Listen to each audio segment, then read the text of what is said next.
biological molecules, stores vitamin and iron, destroys old blood cells, poisons bile, aids in digestion.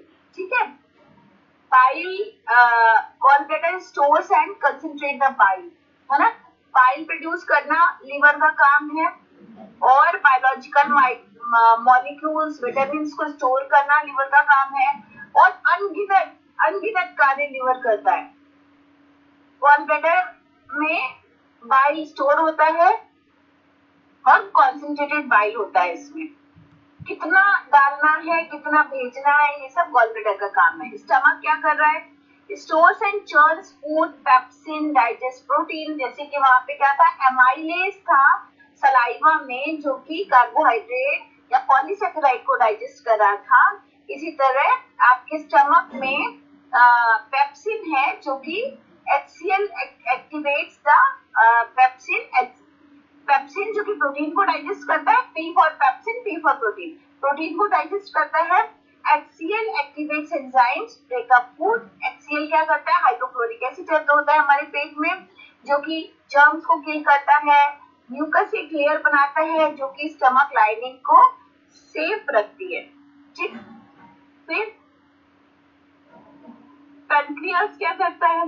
अभी तक तो pancreas को इसीलिए सुना है कि डायबिटीज के लिए जिम्मेदार है. Hormones regulate blood glucose level, bicarbonates neutralise stomach acid, trypsin and chymotrypsin digest proteins, amylase digest polysaccharides, lipase digest lipids. ठीक है, लाइपेज लिपिड्स को, पेप्सिन प्रोटीन को, एमाइलेज पॉलीसेकेराइड्स को. तो तीन चीजें तो याद रखनी है. यहाँ पे कार्बोहाइड्रेट, हेलो जी जी,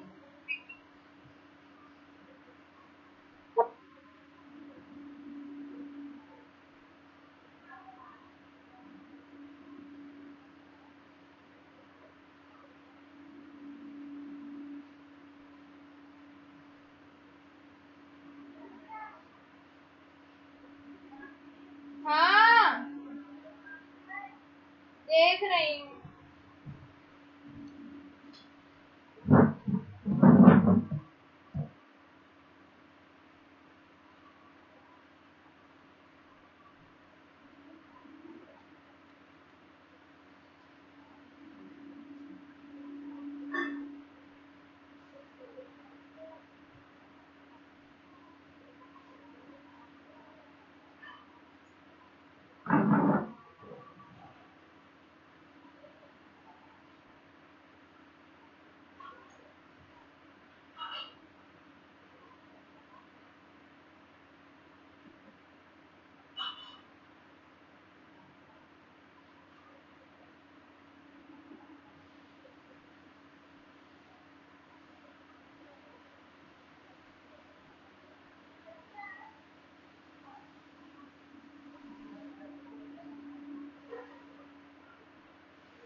सॉरी.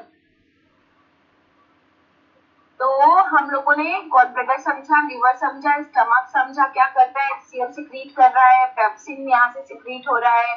पैनक्रियास क्या कर रहा है? हार्मोन को रेगुलेट करता है, blood glucose level, bicarbonates neutralise stomach acid. जो थोड़े शब्दों में पढ़ना चाहें वो जरूर से थोड़ा एरो लगा करके मेरी बात को लिख लें. HCl, पेप्सिन, प्रोटीन, कुछ वर्ड्स याद होंगे तो आप कहीं लिख पाएंगे, समझा पाएंगे. Hormones regulate blood glucose level, bicarbonates neutralizes stomach acid, trypsin and chymotrypsin digest protein, amylase digest polysaccharide, lipase digest lipid. देखो ट्रिप्सिन हमारा क्या कर रहा है, ट्रिप्सिन एंड काइमोट्रिप्सिन क्या कर रहा है, प्रोटीन को डाइजेस्ट कर रहा है, एमाइलेज क्या कर रहा है, पॉलीसेकेराइड को डाइजेस्ट कर रहा है, और लाइपेज क्या कर रहा है, लिपिड को डाइजेस्ट कर रहा है, मतलब फैट को। ये मेन 3 चीजें हैं जो दिमाग में रखनी है। लार्ज इंटेस्टाइन क्या कर रही है और स्मॉल इंटेस्टाइन क्या कर रही है। स्मॉल इंटेस्टाइन देखो अंदर है और लार्ज इंटेस्टाइन ऐसे बाहर है, जो कि वापस से रेक्टम में कन्वर्ट होकर के नीचे बाहर स्टूल को निकालती है। ये रही।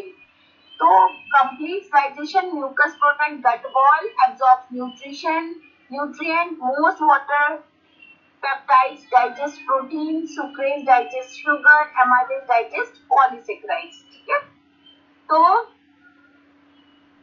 ये स्मॉल इंटेस्टाइन है। लार्ज इंटेस्टाइन क्या करती है, वाटर को एब्जॉर्ब करती है और फीकल मैटर मतलब लैट्रिन को, पॉटी को फॉर्म करती है, बनाती है। ठीक है, क्योंकि पानी जैसे जैसे एब्जॉर्ब होगा तो वो स्टूल थोड़ा सा हार्ड हो जाएगा, जितना सॉफ्ट और हार्ड होना चाहिए। रेक्टम में स्टूल आते ही एक अर्च फील होता है और एनस की ओपनिंग उसको बाहर निकालती है। ठीक है, गुदा द्वार। स्मॉल इंटेस्टाइन में क्या है, डाइजेशन कंप्लीट होता है। तो कभी क्वेश्चन आता है डाइजेशन कहाँ कंप्लीट होता है, तो स्मॉल इंटेस्टाइन में। Mucus protect gut wall, gut wall में पूरी चारों तरफ किनारे किनारे श्लेष्मा म्यूकस होता है ना, जो उसको चिपकता नहीं है दीवारों से खाना। Peptide digest protein, sucrases digest sugar, amylase digest polysaccharide. वो हर जगह थोड़ा थोड़ा डाइजेशन होता है, पर मोस्ट ऑफ द डाइजेशन आपका कंप्लीट होता है स्मॉल इंटेस्टाइन में। माउथ से शुरू होता है, स्टमक में कुछ होता है, चीजें होती है। लीवर और गॉल ब्लैडर सपोर्ट करते हैं पीछे से, पाइल को सिक्रीट करते हैं, देते हैं। और लार्ज इंटेस्टाइन में एब्जॉर्प्शन होता है वाटर का और फीकल मैटर फॉर्म होता है और एनएस के थ्रू बाहर निकलता है। रेक्टम में आपके फीकल लैट्रिन जो है स्टोर होती है। ठीक है, क्लियर है मोटा मोटा? किसी को कुछ पूछना है इसमें से?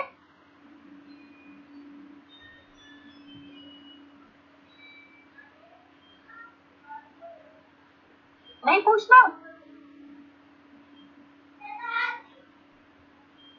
ये हम लोग समझ रहे थे, ये आपने थोड़ा भी घर पे देखा कि 20% प्लस और 20% माइनस कितना होता है ना? Weight upon height in centimetre square निकालता है बीएमआई, है ना?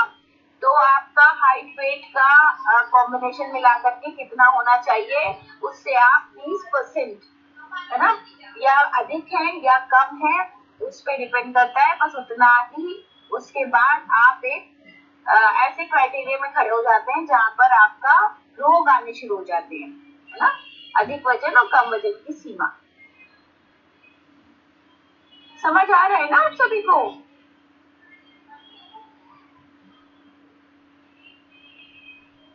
बताइए कोई जना, समझ आ रहा है ना?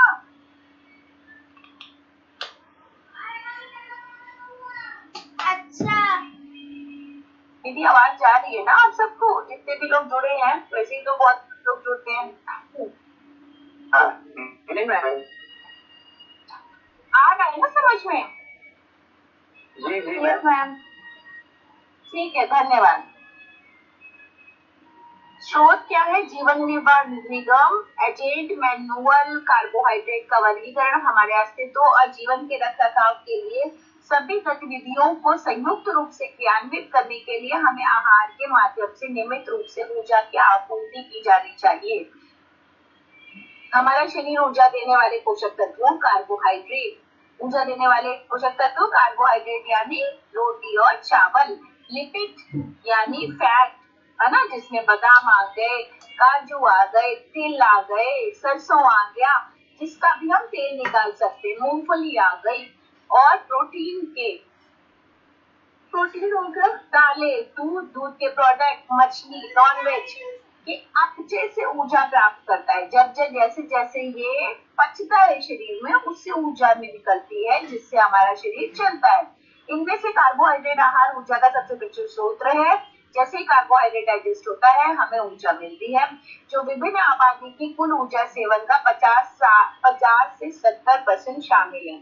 हम विभिन्न प्रकार के कार्बोहाइड्रेट शरीर द्वारा उनके उपयोग और ग्लूकोज होम्योस्टेसिस को बनाए रखने के लिए करते हैं। इसके बारे में जानेंगे। इसके अलावा छोटी आंत में अवशोषित नहीं होने वाला आहार, फाइबर और कार्बोहाइड्रेट के स्वास्थ्य लाभों को भी इस इकाई में शामिल किया जाएगा।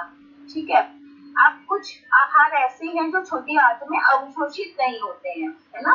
फिर फाइबर के बारे में, फिर कार्बोहाइड्रेट के बारे में और समूहों में बांटा है, तो नीचे थोड़ा और एक्सप्लेनेशन है।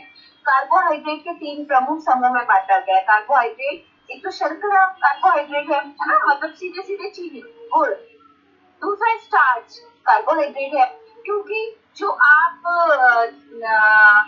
रोटी खा रहे हो, चावल खा रहे हो, आलू खा रहे हो, आम खा रहे हो, इसमें जो स्टार्च है वो कार्बोहाइड्रेट है और वो शर्करा ही है ना, कार्बोहाइड्रेट का सोर्स है।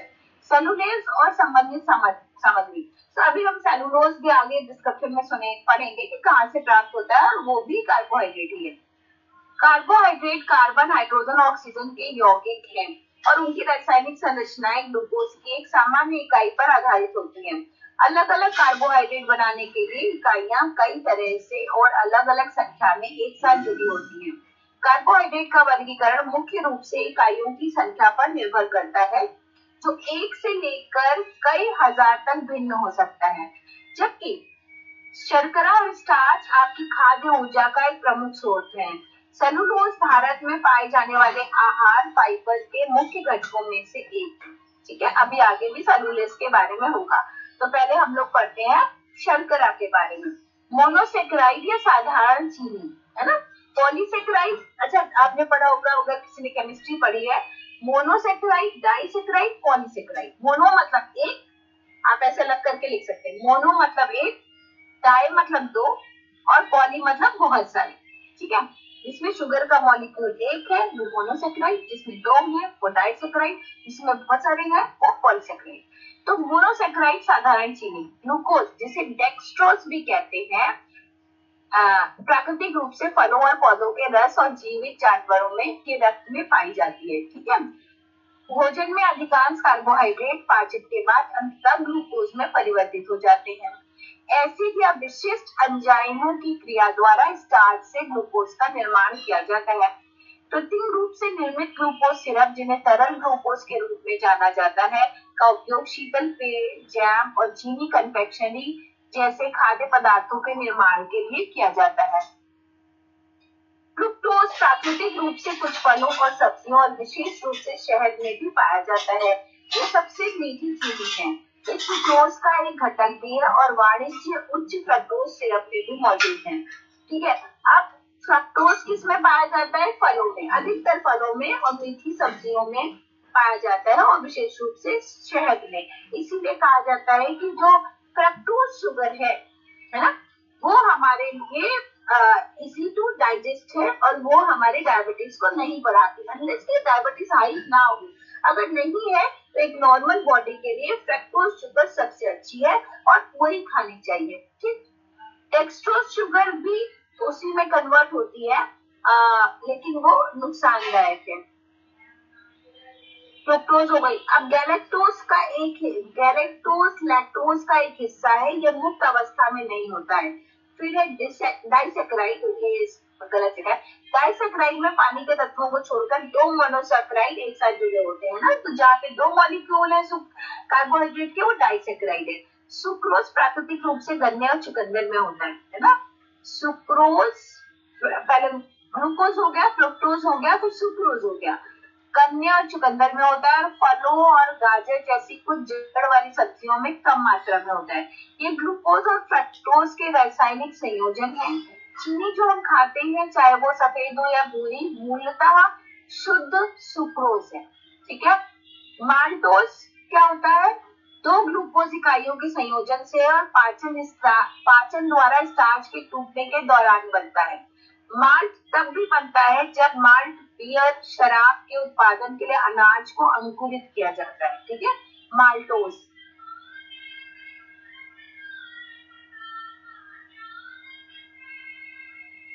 लैक्टोज ग्लूकोज और गैलेक्टोज का एक संयोजन है, यह केवल दूध में होता है ना। तो लैक्टोज आपने सुना भी होगा, इस जिसमें मानव दूध भी शामिल है। ये सुक्रोज या ग्लूकोज से कम मीठा होता है। अब शर्करा के गुण क्या क्या है, शर्करा के बारे में तो पढ़ रहे थे कि कितनी तरह की शर्करा होती है।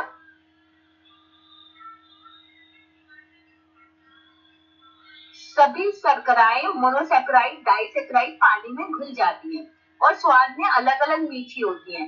वे सफेद या रंगीन क्रिस्टल बनाते हैं और उनके स्वाद को पकाने कार्मेलाइजेशन द्वारा संशोधित किया जाता है, क्योंकि जब आप चीनी को पकाते हैं तो वो मतलब ब्राउन टाइप की हो जाती है ना, चिपचिपी सी। शर्करा ऊर्जा और मिठास का एक आसानी से उपलब्ध स्रोत है और खाद्य उद्योग जैसे जैम बनाने, डिब्बाबंद, फ्रीजिंग, संरक्षक के रूप में बिस्किट, केक, शीतल पेय, चॉकलेट, बनावट और स्थिरता प्रदान करने के लिए भी व्यापक रूप से उपयोग किया जाता है। फिर आता है स्टार्च। स्टार्च अभी शुगर के बारे में पढ़ रहे थे, अब स्टार्च क्या, पॉलीसेकेराइड है, मतलब इसमें बहुत सारे शुगर के मॉलिक्यूल होते हैं जो बड़ी संख्या में ग्लूकोज इकाइयों से बनते हैं। जब खूब सारे ग्लूकोज मॉलिक्यूल्स मिलेंगे तो पॉलीसेकेराइड हो जाएगा, जो सीधी और शाखित दोनों श्रृंखलाओं को बनाने के लिए एक साथ जुड़े होते हैं। वे प्रत्येक पौधे के लिए विशिष्ट आकार और आकार के दानों में मौजूद होते हैं। अतः आलू का स्टार्च आटे गेहूं में पाए जाने वाले स्टार्च से भिन्न होता है।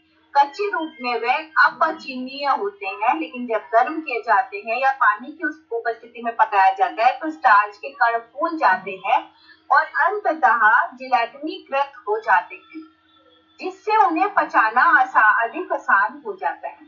ठीक है, ग्लाइकोजन संरचना में स्टार्च के समान है, लेकिन यह केवल जानवरों द्वारा ग्लूकोज से बनता है, पौधों द्वारा नहीं। थोड़ी मात्रा में यकृत मांसपेशियों में जमा होता है, जो ऊर्जा के भंडार के रूप में काम करती है। ठीक है, तो स्टार्च के बारे में आपको पता चल गया कि पॉलीसेकेराइड होते हैं, आलू, आटा और गेहूं स्टार्च के सोर्स हैं, और पॉलीसेकेराइड होते हैं। तो हमारे पास पॉलीसेकेराइड जो है, जो नेचुरल शुगर है, जो पौधों से मिलती है, ये ज्यादा फायदेमंद है, पर है तो शुगर ही। अब सेलुलोज और संबंधित, अब ये हार्ड टू डाइजेस्ट का क्या मतलब है, जितना मैं समझ पाती हूँ कि जब इन्हें गर्म किया जाता है तो इनमें फाइबर होता है। हाँ, तो ये धीरे धीरे हमारी बॉडी में जो इंसुलिन धीरे धीरे सिक्रीट होती है ना, तो इंसुलिन की स्पाइक नहीं होती, इसलिए डायबिटीज में मतलब फायदा कर सकता है बनस्पत चीनी खाने के। ठीक है, सेलुलोज और संबंधित सामग्री, ये पॉलीसेकेराइड सब्जियों, फलों और अनाजों को संरचना प्रदान करते हैं और उन्हें कठोर और रेशेदार बनाते हैं। ये संरचनाएं स्टार्च कणिकाओं को घेरती हैं, ये पानी में अघुलनशील होते हैं। लिग्निन जो कार्बोहाइड्रेट नहीं है के साथ मिलकर वे आहार फाइबर का मुख्य घटक है। सेलुलोज में कई हजार ग्लूकोज इकाइयां होती हैं, इसे मनुष्य पचा नहीं सकता, लेकिन ये गाय और अन्य पोषक तत्वों का भोजन है। सेलुलोज और कुछ अन्य अपचनीय पॉलीसेकेराइड अपनी जल बंधन क्षमता के कारण मल में मात्रा जोड़ते हैं और आंतों के माध्यम से अपचनीय पदार्थों और अपशिष्ट पदार्थों को पारित करने में सहायता करते हैं, जो मानव स्वास्थ्य के लिए बहुत महत्वपूर्ण है। ठीक है, तो बॉडी में कुछ चीजें सेलुलोज की होती हैं, वो खाई गई और वापस निकल जाती है, बॉडी उसको नहीं पचाती है, कहने का मतलब ये है। और पॉलीसेकेराइड सब्जियों और फलों को हार्ड होकर के संरचना प्रदान करते हैं। अब कार्बोहाइड्रेट के स्रोत और कार्य, पौधे सूर्य के प्रकाश की क्रिया में पत्तियों में शर्करा बनाते हैं, आप सबको पता है, फोटोसिंथेसिस की प्रक्रिया होती है। हरी पत्तियां सनलाइट की प्रेजेंस में, पानी के प्रेजेंस में अपना खाना बनाती हैं, क्लोरोफिल की प्रेजेंस में। ठीक, और उन्हें अपनी जड़ों, तनों, कंदों, बीजों में स्टार्च के रूप में संग्रहित करती हैं। ये स्टार्च अधिकांश पौधों के लिए प्रमुख ऊर्जा का भंडार है और इस प्रकार मनुष्य की खाद्य ऊर्जा का एक बड़ा हिस्सा भी प्रदान करता है। लैक्टोज और फ्रुक्टोज जैसी शर्कराओं के अलावा जो क्रमशः दूध और फलों और शहद में उपलब्ध होती है, अन्य शर्कराएं जैम, केक, बिस्किट, आइसक्रीम आदि में सुक्रोज या ग्लूकोज सिरप को भी शामिल किए बिना आहार के माध्यम से उपलब्ध नहीं होती है, जो इसका हिस्सा है। आज हमारे दैनिक आहार का इसलिए मुख्य स्रोत आहार में शर्करा, चीनी, मिठाइयाँ, चॉकलेट, दूध, फल उत्पाद, बिस्किट, केक और मुख्य स्रोत है। स्टार्च, ब्रेड, आलू अनाज उत्पाद है। फाइबर, सब्जियां और अनाज उत्पाद है। विभिन्न प्रकार के कार्बोहाइड्रेट और उनके स्रोतों के लिए कार्य। शरीर में कार्बोहाइड्रेट मुख्य रूप से ग्लूकोज के रूप में कार्य करता है, हालांकि कुछ की संरचनात्मक भूमिका होती है। कार्बोहाइड्रेट के मुख्य कार्य है ऊर्जा का स्रोत, ये आपको पता है कि इंस्टेंट एनर्जी देता है। ग्लूकोज शरीर के सभी कोशिकाओं के लिए ऊर्जा का एक मुख्य स्रोत है। 1 ग्राम कार्बोहाइड्रेट से इंपॉर्टेंट फाइल है, 1 ग्राम कार्बोहाइड्रेट से 4 किलो कैलोरी मिलती है। ठीक, आरबीसी विशेष रूप से ग्लूकोज पर निर्भर करता है। ये तंत्रिका उत्पत्ति, कार्यात्मकता, अखंडता के रखरखाव और सामान्य परिस्थितियों में भी अपरिहार्य है। ये मस्तिष्क के लिए ऊर्जा का एकमात्र स्रोत है। ये इसी तरह ग्लूकोज हृदय की मांसपेशियों के लिए महत्वपूर्ण है। यद्यपि फैटी एसिड हृदय की मांसपेशियों का पसंदीदा नियमित ईंधन है।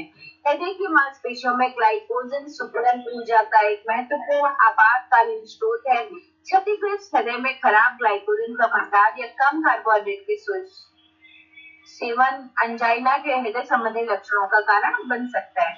तो बहुत बार आपने बीच में देखा होगा कीटो डाइट चली थी ना, जिसमें सिर्फ प्रोटीन ही खाया जाता था। उससे बॉडी को बहुत हार्म होने लगा और हार्ट अटैक भी बढ़ गए, एंजाइना भी बढ़ गया, और अभी कीटो डाइट अभी आपने नहीं सुनी होगी, बहुत दिनों से बैन है लगभग। ठीक है, बैन क्या है, कोई नहीं लेता। अब आजकल लोग नया प्रोटीन पाउडर के पीछे पड़े हैं। प्रोटीन बख्शाने वाला प्रभाव। कार्बोहाइड्रेट प्रोटीन चयापचय को विनियमित करने में मदद करते हैं। ऊर्जा की मांग को पूरा करने के लिए पर्याप्त कार्बोहाइड्रेट की उपस्थिति इस उद्देश्य के लिए बहुत अधिक प्रोटीन के प्रवाह को रोकती है। ये प्रोटीन बख्शने वाली क्रिया प्रोटीन के मुख्य हिस्से को ऊतक निर्माण के बुनियादी संरचनात्मक उद्देश्य के लिए उपयोग करने की अनुमति देती है। इसमें जो मरीज खाने में असमर्थ है, उन्हें अस्थायी रूप से 5% ग्लूकोज संसाधन अतः शिरा द्वारा दिया जाता है। अच्छा, तो जो लोग प्रोटीन नहीं पचा पाते हैं या नहीं खाते हैं, उनको क्योंकि एनर्जी तो चाहिए, तो ग्लूकोज दिया जाता है। कुछ खास इंपॉर्टेंट नहीं है, समझ में भी बहुत नहीं आ रहा है क्या कहना चाह रहे हैं।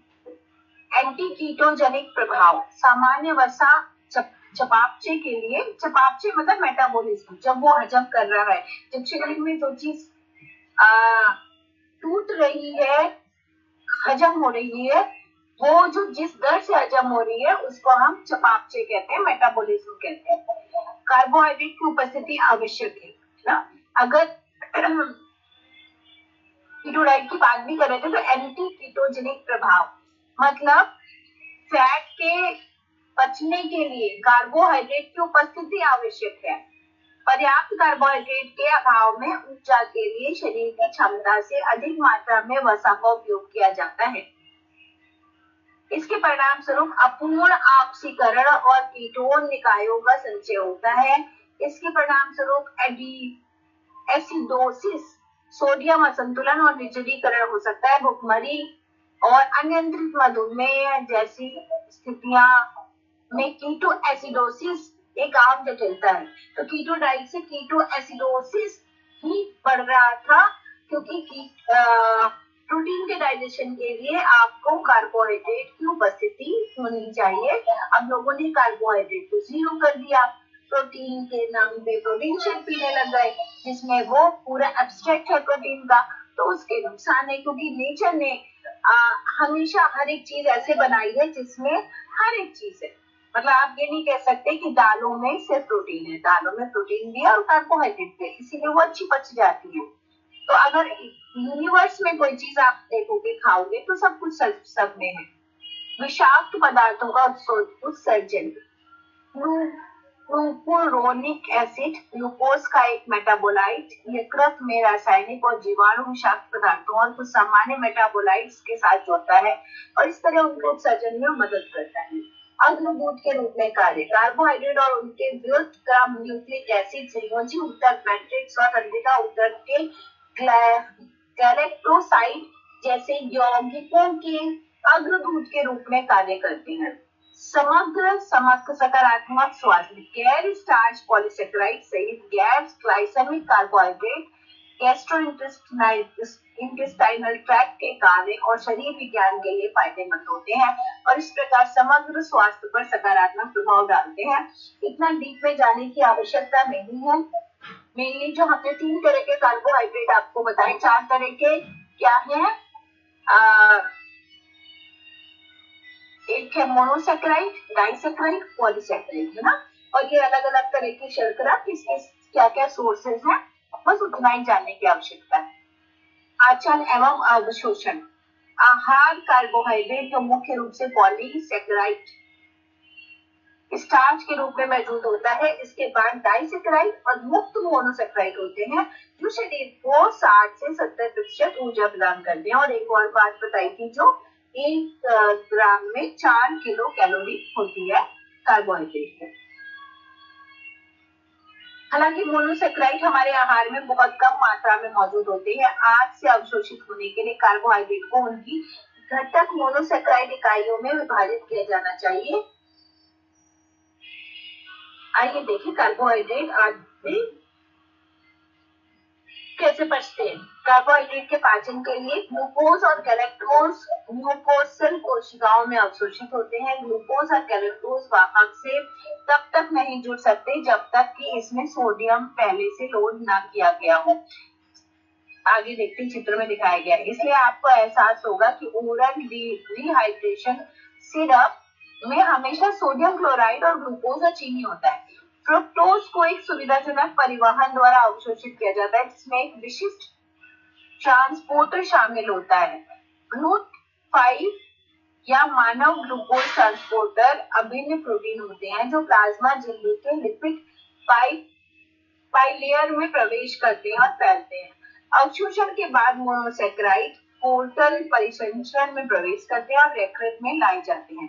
गैलेक्टोज और फ्रुक्टोज दोनों हेपेटाइट्स में ग्लूकोज में परिवर्तित हो जाते हैं। ग्लूकोज का एक भाग ग्लाइकोजन में परिवर्तित हो जाता है, जबकि कुछ भाग यकृत में ऊर्जा के लिए अपचयित हो जाता है। ग्लूकोज का शेष भाग प्रणालीगत रक्त आपूर्ति में चला जाता है और कंकाल की मांसपेशियां, वसा, ऊतक और गुर्दे जैसे अन्य ऊतकों में वितरित हो जाती है।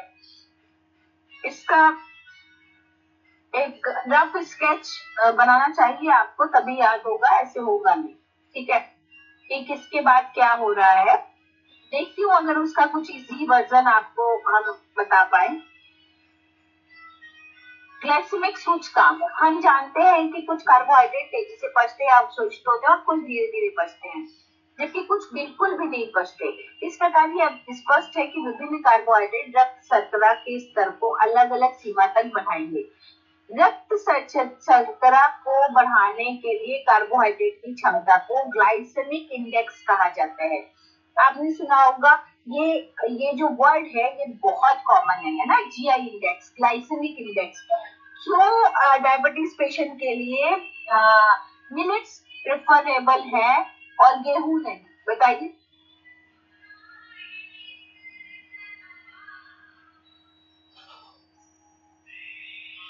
बताइए, इतनी देर से सुन रहे हैं आप कि हमने शुगर पेशेंट को, कोई शुगर पेशेंट है तो हम उसको कहते हैं भाई गेहूं बंद कर दो और मिलेट्स खाओ, है ना, रागी खाओ, ज्वार खाओ, बाजरा खाओ, मक्का खाओ। क्यों?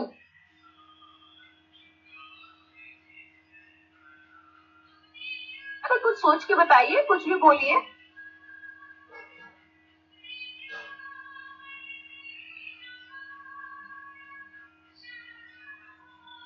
भाई आप लोग पता है बोलते नहीं हो, इसलिए हमको जमाई आती है, हमको बाकी कहीं जमाई नहीं आती है, हमको इसी क्लास में जमाई आती है। उसमें क्या है, ग्लूकोज का मात्रा ज्यादा रहता है, शुगर का मात्रा, कार्बोहाइड्रेट शुगर और गेहूं और चावल में, तो जिससे शुगर का लेवल बढ़ जाता है। तो इसीलिए और जो हमारे स्टार्च आदि हैं, जो मिलेट आदि हैं, उसमें फाइबर ज्यादा रहता है, तो जो आसानी से पच जाता है, तो शायद इसीलिए मैं कोई बताएगा?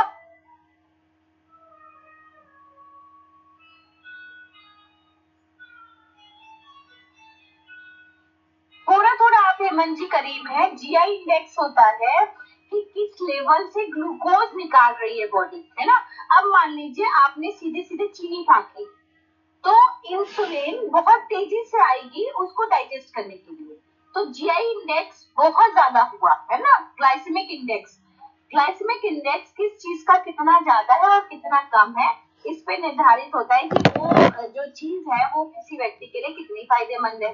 अब आपने गेहूं दिया, गेहूं में फाइबर नहीं है उतना, तो हमारी बॉडी ने इंसुलिन निकाली उसको पचाने के लिए, ठीक, और पच गई। अब आपने मिलेट्स जो दिए उसमें फाइबर ज्यादा है, तो फाइबर ज्यादा होने की वजह से उसकी जो बाहर की लेयर है वो धीरे धीरे पचेगी और धीरे धीरे उसको इंसुलिन चाहिए होगा, तो डाइजेशन जो है डिलेड हो गया, उसकी वजह से इंसुलिन स्पाइक रुक गई और बॉडी में धीरे धीरे इंसुलिन डिफ्यूज होने लग गई। तो जो एकदम से बॉडी ने काम किया था कि इंसुलिन खूब सारी चाहिए भाई क्योंकि बहुत सारा मीठा आ गया, वो मिलेट्स ने कम कर दिया, या किसी भी फाइबर से कम हो जाएगा। इसीलिए आप जूस पीते हैं तो तुरंत इंसुलिन चाहिए बॉडी को, है ना। और अगर आप फल खाते हैं तो वो धीरे धीरे आपको इंसुलिन प्रदान करेगा उसको पचने के लिए।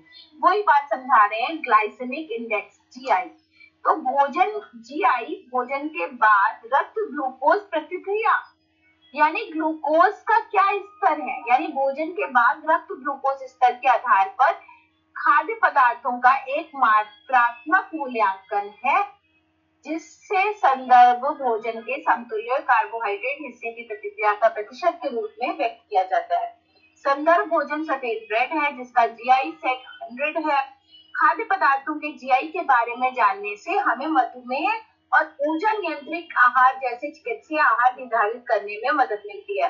आप महसूस करेंगे कि आहार, जीआई, कार्बोहाइड्रेट खाद्य पदार्थों के पचने की दर का संकेत प्रदान करता है ना, किस रेट से वो डाइजेस्ट हो रहे हैं, और जितनी देर में डाइजेस्ट होंगे उतना अच्छा है, उतना आपका पेट भरा रहेगा, नहीं तो आप ज्यादा खाओगे।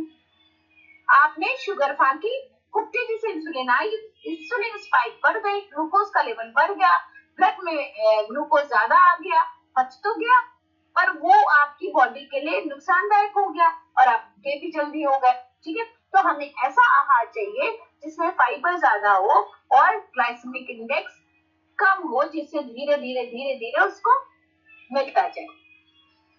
तो ग्लाइसेमिक इंडेक्स क्या है, वो दर ग्लूकोज की जिससे खाना पच रहा है। अब भोजन की सफेद ब्रेड, जीआई इंडेक्स है, जीआई सेट है 100। खाद्य पदार्थों के जीआई में जानने से, ये यहाँ पे हम लोग पढ़ चुके थे, जो उच्चतम रक्त ग्लूकोज और इंसुलिन प्रतिक्रियाओं उच्च ग्लाइसेमिक भोजन को जन्म देते हैं। जो सबसे कम रक्त ग्लूकोज और इंसुलिन प्रतिक्रियाओं से जुड़े होते हैं, कम जीआई, उच्च जीआई खाद्य पदार्थ रक्त में तेजी से वृद्धि करते हैं, है ना। जीआई इंडेक्स ज्यादा है तो वो रक्त में ग्लूकोज को तेजी से बढ़ा देंगे। ग्लूकोज और इंसुलिन का स्तर बदले में हाइपर इंसुलिनिया इंसुलिन रिसेप्टर्स को नियंत्रित कर सकता है और इसके लिए इंसुलिन दक्षता को कम कर सकता है, जिसके परिणाम स्वरूप इंसुलिन प्रतिरोधक हो सकता है। इसके विपरीत कम जीआई खाद्य पदार्थों के परिणाम स्वरूप अधिकतम इंसुलिन सांद्रता कम हो जाती है और इंसुलिन की मांग कम हो जाती है, जिससे टाइप 1 मधुमेह का खतरा कम हो जाता है। स्वास्थ्य लाभों में इंसुलिन की मांग की कमी, रक्त शर्करा नियंत्रण में सुधार और रक्त लिपिड स्तर की कमी शामिल है। ये सभी कारक मधुमेह, कोरोनरी हार्ट डिजीज और कुछ कैंसर सहित पुरानी बीमारियों की रोकथाम और प्रबंधन में महत्वपूर्ण भूमिका निभाते हैं। तो अभी समझ में आ गया कि एक नया शब्द जो बहुत कॉमन है, ग्लाइसेमिक इंडेक्स क्या होता है, GI, G for glycaemic, I for index. क्या है ये, जिस दर से ग्लूकोज बॉडी में बढ़ता है और कार्बोहाइड्रेट पचता है ना। तो अब ये किस पे निर्भर करता है, जिसका जीआई जितना ज्यादा उतना वो चीज नुकसानदायक, ठीक। तो जीआई कम है तो चीज ज्यादा है, तो ग्लाइसेमिक इंडेक्स कम वाली चीजों को हम ज्यादा प्राथमिकता देंगे, है ना। जैसे अगर हम स्टार्च की बात करें आलू, और हम दूसरी बात करें चुकंदर, दोनों में कार्बोहाइड्रेट है पर चुकंदर का ग्लाइसेमिक इंडेक्स कम है और आलू का ज्यादा है। तो ग्लाइसेमिक इंडेक्स आस पास ही होता है दो कार्बोहाइड्रेट चीजों में, पर वो डिपेंड करता है कि किसमें फाइबर कंटेंट ज्यादा है और कौन धीरे धीरे इंसुलिन को रोक के रखेगा आपकी बॉडी में और धीरे धीरे पचाएगा और एकदम से ब्लड शुगर को स्पाइक नहीं देगा। पोषण संबंधी आवश्यकता और स्वास्थ्य संबंधी पहलू। हमारे दैनिक आहार में लगभग 60 से 70 ऊर्जा का योगदान कार्बोहाइड्रेट से होता है। उसमें अधिकांश स्टार्च क्या है, अनाज, बाजरा, दालें और जड़वंत सब्जियों से बने होते हैं। इसकी थोड़ी मात्रा में सुक्रोज, चीनी, ग्लूकोज और फ्रक्टोज, साथ ही लैक्टोज भी शामिल है। कुछ विकारों में परिवर्तन करने की आवश्यकता होती है। लैक्टोज असहिष्णुता, कुछ तो बहुत हिंदी लिखी हुई है भाई। लैक्टोज असहिष्णुता के मामले में लैक्टोज के अंतर्ग्रहण से शर्करा बड़ी आंत में चली जाती है, जहां ये है SCFA और लेसों का उत्पादन करने के लिए किण्वित होती है, मतलब फर्मेंट होती है, जिससे असुविधा होती है। लैक्टोज डेयरी उत्पादों जैसे दूध, पनीर, दही, आइसक्रीम आदि में मौजूद है। इसलिए इन खाद्य पदार्थों से परहेज करने की जरूरत है। ठीक है, तो लैक्टोज भी बहुत अच्छा नहीं होता है। इसमें फर्मेंटेशन होगा, गैस फॉर्मेशन होगा, ऐसा तो कुछ मात्रा में ही उसको सेवन करना चाहिए। मधुमेह मेलेटस, ग्लूकोज की एक निश्चित मात्रा के सेवन के बाद रक्त में ग्लूकोज एकाग्रता में अतिरंजित प्रतिक्रिया के रूप में मधुमेह का निदान किया जा सकता है। मधुमेह के सबसे आम रूप इंसुलिन निर्भर मधुमेह मेलेटिस या टाइप 1 मधुमेह और गैर इंसुलिन निर्भर मधुमेह मेलेटिस टाइप 2 मधुमेह है।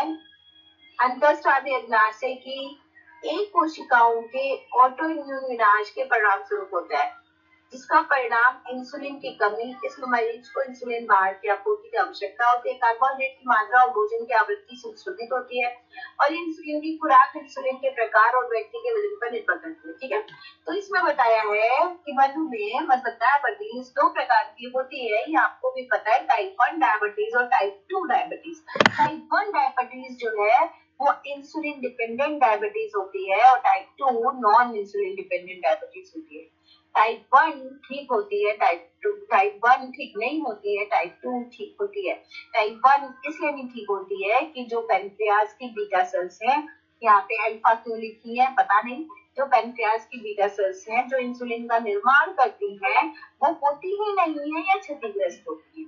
टाइप बी डायबिटीज जो है वो इसलिए ठीक होती है क्योंकि उसके कम प्रोडक्शन से वो आई है कि इंसुलिन का या एब्जॉर्प्शन कम हो रहा है या प्रोडक्शन कम हो रहा है, तो उसके कारण टाइप 2 डायबिटीज है और वो धीरे धीरे उसको ठीक किया जा सकता है, आइदर ऊपर से इंसुलिन दे करके, आइदर उसको एक्टिवेट करके, जिससे वो इंसुलिन प्रोड्यूस करे।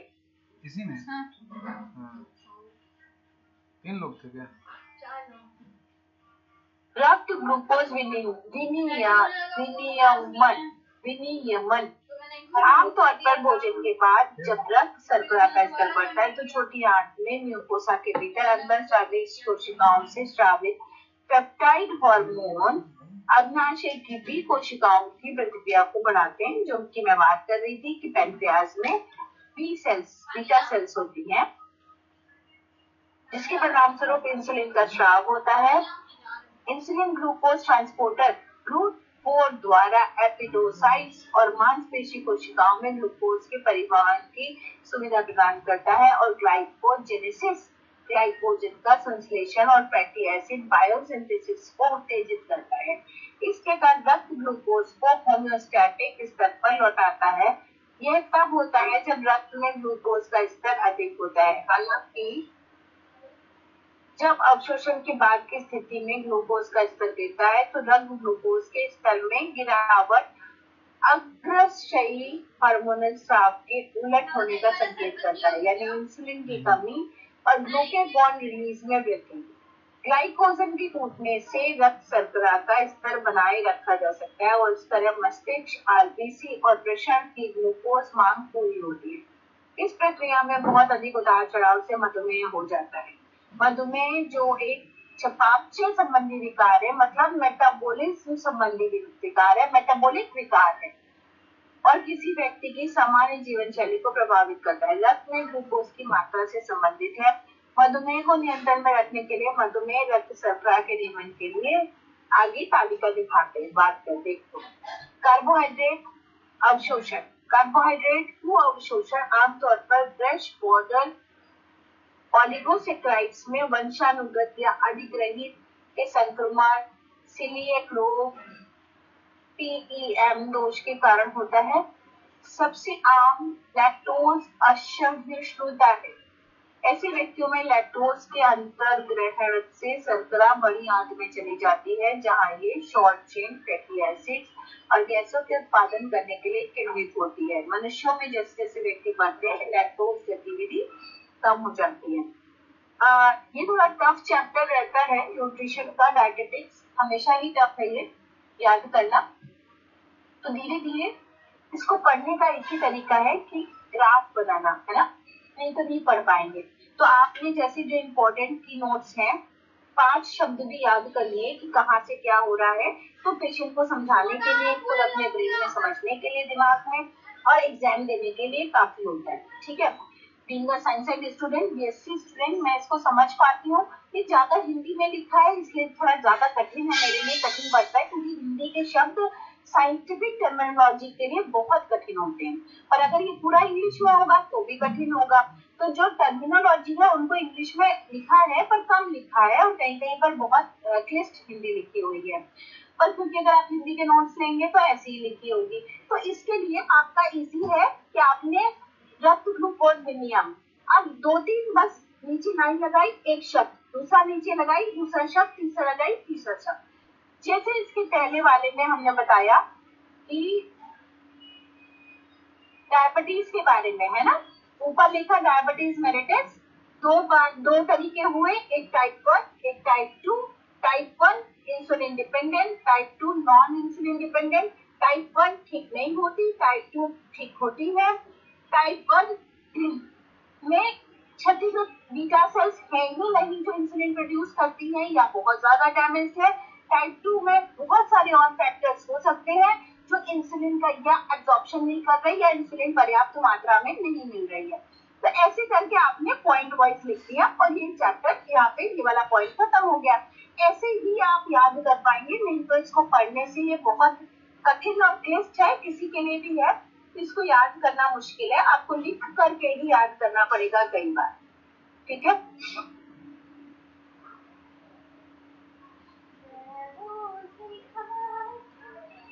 ये वाला पेज कर लेते हैं 20। हाँ, वसा का वर्गीकरण। यहाँ हम वसा और तेल के प्रकार और कार्यों, उनकी आवश्यकताओं और हमारे समग्र स्वास्थ्य के महत्व के बारे में विस्तार से जानेंगे। आज बदलते आहार पैटर्न और गतिहीन जीवन शैली के कारण कुछ बीमारियां, विशेषकर हृदय रोगों का खतरा बढ़ रहा है। दूसरी ओर आहार में वसा के गुणात्मक और मात्रात्मक पहलुओं पर स्मार्ट निर्णय वास्तव में आज की जीवन शैली से जुड़ी कुछ बीमारियों की शुरुआत को रोक सकते हैं। इस इकाई के अंत में आहार, वसा और तेलों के संबंध में ज्ञान के विभिन्न आयामों को दोहराने के लिए स्वतः मूल्यांकन अभ्यास है। आप किसी भी समुदाय के लिए वसा और तेल निर्धारित करने के लिए पर्याप्त कौशल और आत्मविश्वास हासिल कर लेंगे। आहार में वसा का सेवन कम करने के टिप्स दिए गए हैं, जो मोटापे, हृदय रोग, मधुमेह और कैंसर जैसे रोगियों को परामर्श के काम आएंगे। आप वसा को पोषण वाले रोगियों के वसा सेवन को संशोधित करने में सक्षम होंगे। जिगर के रोग वसा और तेल के रासायनिक रूप से लिपिड भी कहा जाता है। जो लिपिड कमरे में तापमान पर ठोस होते हैं उन्हें वसा कहा जाता है। ठीक है, जो रूम टेम्परेचर पे सॉलिड हो जाए उन्हें वसा कहा जाता है, और जो लिपिड कमरे के तापमान पर तरल होते हैं उन्हें तेल कहा जाता है।